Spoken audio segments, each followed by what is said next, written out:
First off, who among you here knows what Dungeons and Dragons is? Alright. It's good. Who among you here is even interested in Dungeons and Dragons? Other than my players at the table.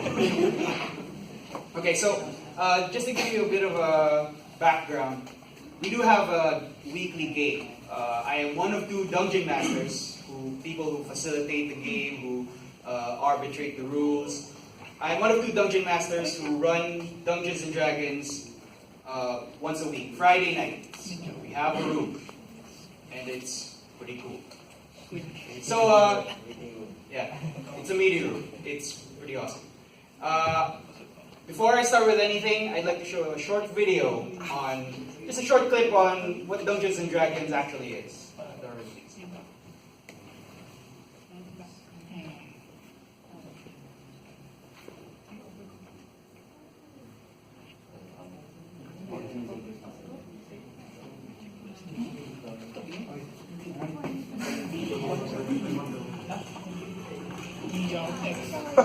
That's your turn. On top of the round, Calder, you're up next. How far am I from the door? You're probably, I'd say, at this 25 feet. Would it be worth a mystic blast? Certainly, if you want to. Go for it.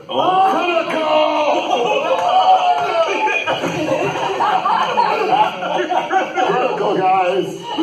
Critical! Alright. Yeah. Doesn't matter what decade you're in, guys. A critical is a critical. And it's a mystic blast. Alright, go ahead and roll damage and multiply it by 2. Wow, okay. So can I just enjoy this critical for a second? Yeah, you take it in. Criticals, guys. Okay, so 11. Roll twice. And then Okay, so that's 8. So it's 10 damage plus your bonus. That's plus 3. Plus 3, alright. So as the entity's reaching up, now facing DuPont, you turn around for a second, glance, and there's a burst of kind of purplish energy from your eyes as you pull on your mystic background. As you pull your arm back, you can see a bit of arcane flame gather in your palm, and you release it outward. It goes shrieking through the night air, lighting up the forest as it surrounds, slamming into the wraith-like entity, and you hear it finally scream out in the air as it is dispersed and destroyed from the blast of mystic energy. You're sitting there. The front of your face is a little singed from the nearby impact from the arcane energy, but you'll let them speak. Now that was a close shave. It's actually an improvement. Thank you. You're welcome. There's a ghost behind you. It calms down from the adrenaline still pumping through your system. You take a few breaths before you realize the mist is recoiling, and the swamp before you seems to be unveiled, showing the rest of your path. Well, it was worth the 120 gold. Alright, so that was Vin Diesel playing Dungeons and Dragons. Obviously, not all of us are as pretty as those guys on the video, but it doesn't look as fun when you watch it because it's a bunch of people rolling dice and it's a bunch of people playing pretend. But Dungeons and Dragons, the point of it is not to watch. The point of it is to play. Because it's a very player-centric experience. Imagine being co-author of a story where your actions, your choices, it will actually develop the story in a direction paved by you because of what you did, what you want. For example, King, or Am's character, he went off to one side of a dungeon once because there was a trail of gold. Carlo was a barbarian. He went the other side because he knows that on the other side of this dungeon are a bunch of hostages. Most of the party went to the side with the treasure because who doesn't like money?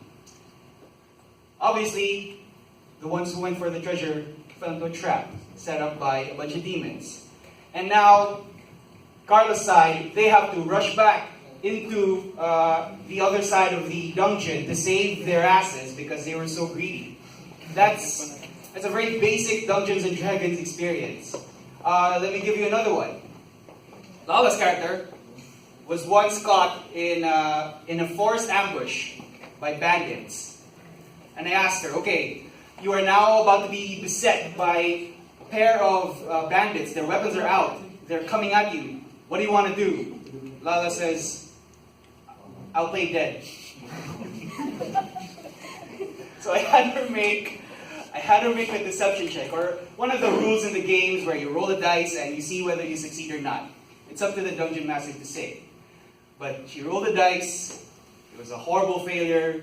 She was surrounded by a bunch of bandits, thrown on the ground, trying to play dead, and she was about to get hacked to bits by angry 30 men. So that's another experience of Dungeons and Dragons. You can be as serious as you want, rescuing hostages or going for treasure, or you can be as goofy as you want, going in blind and trying to play dead.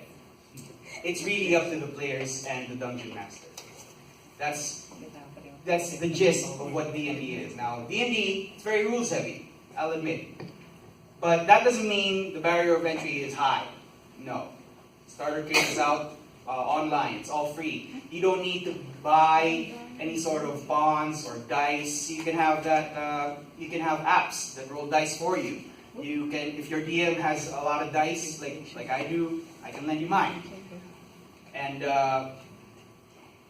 really, it's not like a typical role-playing game like Skyrim where the graphics are so pretty but the choices are so laid out. It's all rather scripted if you think about it. Instead, Dungeons and Dragons, it all happens in your head. You are the ones experiencing it, not your player avatar. It's you. You just happen to be playing this character. This is playing pretend for adults. There are stakes. There are lives at risk. Well, fictional lives, obviously, and all by the roll of a dice. And as I said, it's very rules heavy, but that doesn't mean you'll be locked out. The dungeon master or your other veteran players, they'll be there to help. Now, I'll ask you again, who is interested now in Dungeons and Dragons? Other than my players. So there, we do have Friday nights as a scheduled game. I cycle out between me and Carlo, and there is we already have a room, as I mentioned, and we already have a running adventure. But obviously, if you want to join in, you just let us know. We'll find a schedule. I'll run a game. We'll set up a setting. You make your characters. Who do you want to be? And obviously, who do you want to be is a big part of Dungeons and Dragons. Carlo, what are you in my game? I am a Goliath Barbarian. Goliath Barbarian. Just like he is as tall as one. Am, what are you in my game? Halfling thief. Swashbuckling halfling thief. A halfling is about 3 feet high, guys. Am is not 3 feet high. But when we're at the table, we all see him as 3 feet high and extremely charismatic and a little perverted.